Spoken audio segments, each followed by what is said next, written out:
যেটা আপনাকে আমি বুঝাতে চাচ্ছি প্রথমে, সেটা হলো এই যে আল্লাহ তাআলা বলেছেন, ইয়া আইয়ুহাল্লাযীনা আমানু সাল্লু আলাইহি ওয়া সাল্লিমু তাসলিমা।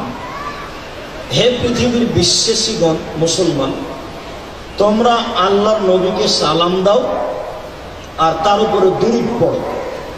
আল্লাহ বলছেন যে পৃথিবীর মানুষ তোমরা নবীকে সালাম দাও, পৃথিবীর মানুষ তোমরা নবীর প্রতি দুরূদ পড়ো। আল্লাহ যখন দুরূদ পড়তে বলছেন, এখন সাহাবীগণ যেহেতু আরবি বুঝেন, আয়াত নাজিল হওয়ার সাথে সাথে বলতে লাগলেন, আল্লাহর নবী, আপনাকে তো আমরা সালাম দিতে জানি, আপনার উপরে তো দুরূদ পড়তে জানি না, কিভাবে পড়তে হবে বলেন? আল্লাহর নবী, আপনাকে তো আমরা সালাম দিতে জানি, আপনার উপরে দুরূদ পড়তে জানি না, বলেন কিভাবে পড়তে হবে? তখন আমাদের নবী বললেন, কুলু, তোমরা বলো, আল্লাহুম্মা সাল্লি আলা মুহাম্মাদিন ওয়া আলা আলি মুহাম্মাদ কামা সাল্লাইতা আলা ইব্রাহিম ওয়া আলা আলি ইব্রাহিম ইন্নাকা হামিদুম মাজিদ। আল্লাহুম্মা বারিক আলা মুহাম্মাদিন ওয়া আলা আলি মুহাম্মাদ কামা বারাকতা আলা ইব্রাহিম ওয়া আলা আলি ইব্রাহিম ইন্নাকা হামিদুম মাজিদ। এর নাম দুরূদে ইব্রাহিম। আল্লাহ বললেন যে পৃথিবীর মানুষ তোমরা মুহাম্মদকে সালাম দাও আর তার উপরে দুরূদ পড়ো। তখন সাহাবীগণ বললেন যে আমরা তো সালাম দিতে জানি, দুরূদ তো পড়তে জানি না, বলেন আপনি কিভাবে দুরূদ পড়ব? তখন আমাদের নবী কোনটি দুরূদ শিখিয়ে দিলেন বলেন তো? দুরূদে ইব্রাহিম। এটা নবী বললেন, যার নাম মুহাম্মদ সাল্লাল্লাহু আলাইহি ওয়াসাল্লাম। আর আমি এই আয়াতটা পড়ার পরপরই বললাম, আল্লাহুম্মা সাল্লি আলা সাইয়্যিদিনা মাওলানা নবিয়ানা মুহাম্মদ। আচ্ছা, আরেকজন মাওলানা সাহেব পড়লেন, বালাগাল উলা বিকামালিহি কাশাফাত দুজা বিজামালিহি হাসানাত জামিউ খিসালিহি সাল্লু আলাইহি ওয়া আলিহি। দুরূদ তিনজনই পড়লেন। বিচার তিনজনেরই হবে। পৃথিবীবাসী সাবধান থাকুক, বিচার একদিন হবেই। মানুষের তো বিচার হবে, পশু প্রাণীরও বিচার হবে। মনে রাখবেন, মানুষের তো বিচার হবে, পশু প্রাণীরও বিচার হবে। একটা শিংওয়ালা ছাগল যদি একটা অশিংওয়ালা ছাগলকে গুতা মেরে থাকে, তাহলে অশিংওয়ালা ছাগলকে আল্লাহ বিচারের মাঠে শিং দিয়ে বলবেন, তুমি গুতা মেরা পরিশোধ করে নাও, বিচার একদিন হবেই। সেদিন দেখা যাবে কে সফল হয়, বিচার একদিন হবেই। সবাই তো ইচ্ছা মতো দুরূদ পড়ে নিল, তাই না? হজ সফরে যাবো, তা হাজি ক্যাম্পে ঢুকেছি, ঢুকতে দেখছে একজন মওলানা মানুষ, বেশ উঁচু লম্বা, জোয়ান, স্বাস্থ্য ভালো, চেয়ারে বসে আছেন, মাথায় টুপি আছে, আলখাল্লা পরনে আছে। উনি বলছেন, লাব্বাইক আল্লাহুম্মা লাব্বাইক, লাব্বাইক লা শারীকা লাক, লাব্বাইক ইন্নাল হামদা ওয়া নি'মাতা লাক ওয়াল মুলক লা শারীকা লাক। চিৎকার করছে না, বলছে।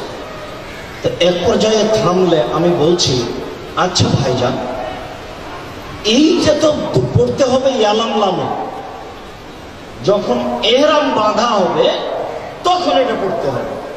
বিমান যখন ইয়ালাম লামের উপর দিয়ে যাবে, ভারত, বাংলাদেশ, পাকিস্তান, এমন দেশে, এই চারটা দেশের বিমান যখন ইয়ালাম লামের উপর দিয়ে যাবে, তখন বৈমানিকের পক্ষ থেকে বলা হবে আপনারা এহরাম বাঁধুন, এহরাম বাঁধুন।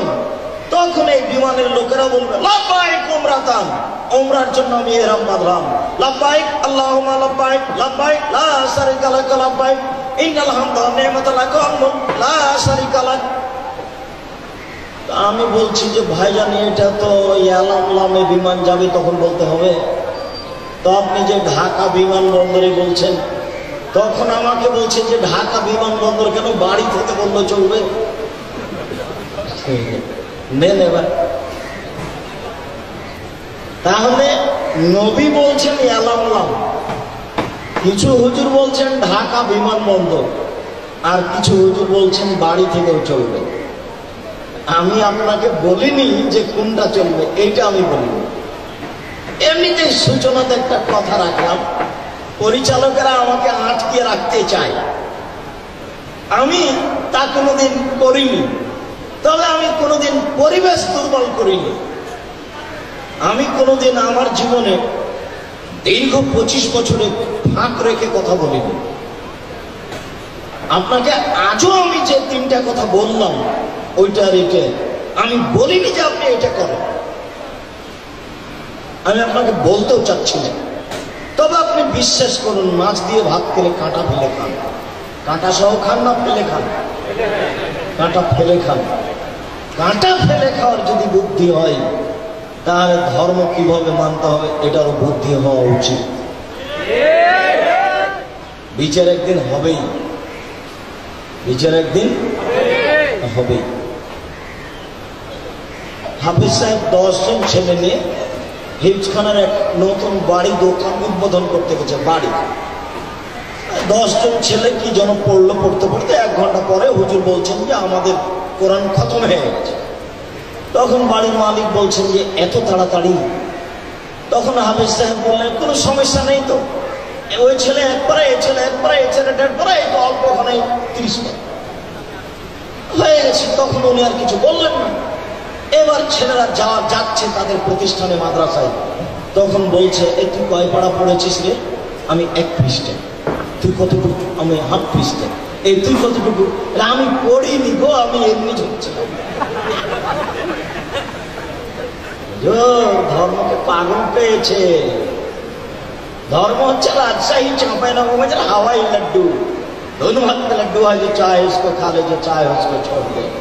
জি না, ধর্ম একজন মানুষের উপরে নির্ভর করে, যার নাম মুহাম্মদ সাল্লাল্লাহু আলাইহি ওয়াসাল্লাম। পৃথিবীর কোনো মানুষের কথা দিয়ে ধর্ম চলে না।